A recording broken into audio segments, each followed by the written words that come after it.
Welcome back to Developing You, where it's all about real people, real questions, and real answers, and hopefully some really good solutions, things for you to apply. If you haven't already, you may like to subscribe to the channel because there's going to be lots more information, lots more sort of these little question and answers to come. I really value your questions because that's what makes this happen. It's not just about helping yourself, it's going to help lots of other people too that actually are watching and applying these little lessons. So let's have a little look at the question we've got today. Okay, this is from a lady and she says, how do I divide myself into 2, 3 or even 4? I think I recognise that one. How do I prepare myself to become a grandmother, imminent, she says, and now how do I prepare myself for the inevitable loss of my elderly frail parents when my 3 children are about to start their families and there's so much joy to come? Wow, I'm sure that's something that a lot of people can have experienced something quite similar. I know that I have in my life when my partner was very sick with cancer, and I felt, that there was all these things happening, and sometimes it was quite difficult. I mean, one of the things I'm getting from that question is there's almost a little bit of guilt, should I say, a little bit of concern about how am I allowed to feel the joy when there's all these other things going on. And we really have to be kind to ourselves because life is going to challenge us. Some of the things we're going to want, some of the things we're not going to want, but they're going to come at us anyway. And then it's how we deal with those things. It's very easy to feel pulled in different directions. You can hear that in what she's saying about, how do I divide myself? That's a real divide yourself. When actually what you want to feel is more together, more centered, grounded, balanced within yourself, not this separation where I'm this for them, this for somebody else, they're holding that person's hand maybe in hospital, they're being with my child who's having a child, there's all of these emotions that are going to come. And it's a really great question because a lot of people feel like that. When they know something's going to happen, how do they prepare themselves for that happening? Okay. Now what I would say to this person is that at the moment there's this feeling like you feel like you need to separate yourself out and that you're not sure how you're going to deal with these mixed emotions, because that's something you're going to have.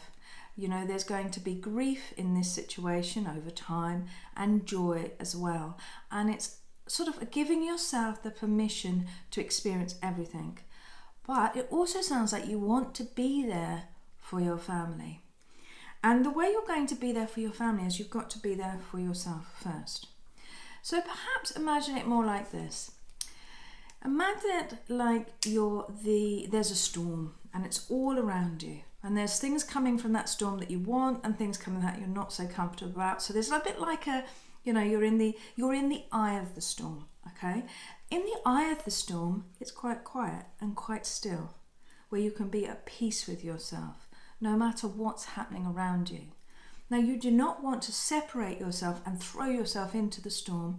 You want to be centered in yourself and understand that life is as it is, that you're okay. In fact, you're really good. You need to be stable within yourself. Now, what makes you feel grounded?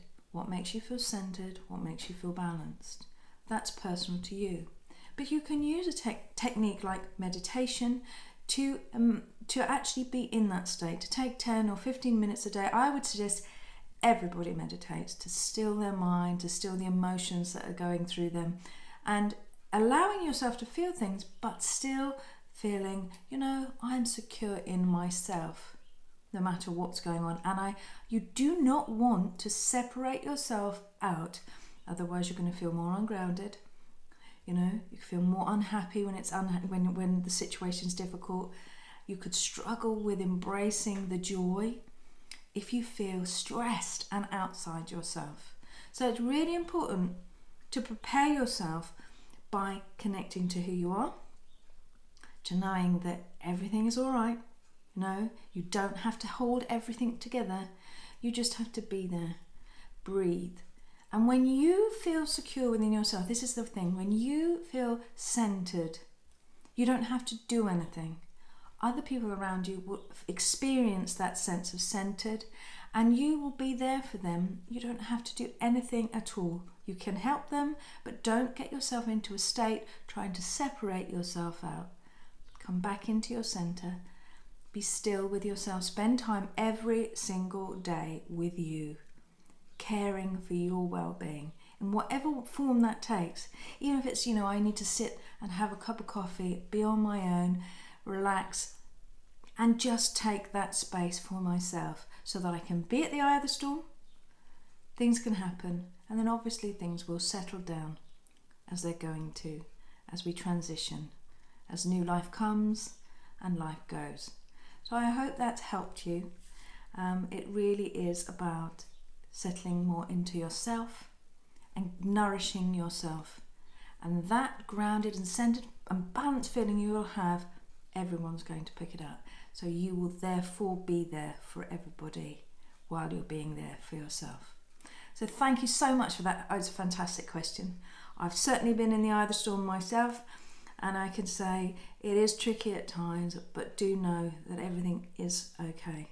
And you can enjoy, you can be sad, and you can be happy, and you just need to be yourself. So thank you. If you have any comments, please leave them below. Make sure you have a little look at the free resources that are also available that I've written down for you. And, I look forward to that next question. Really, it means so much to me to be able to enable people through your questions and obviously the answers and some how to actually apply them. So thank you, and I look forward to seeing you again really soon. Bye-bye for now.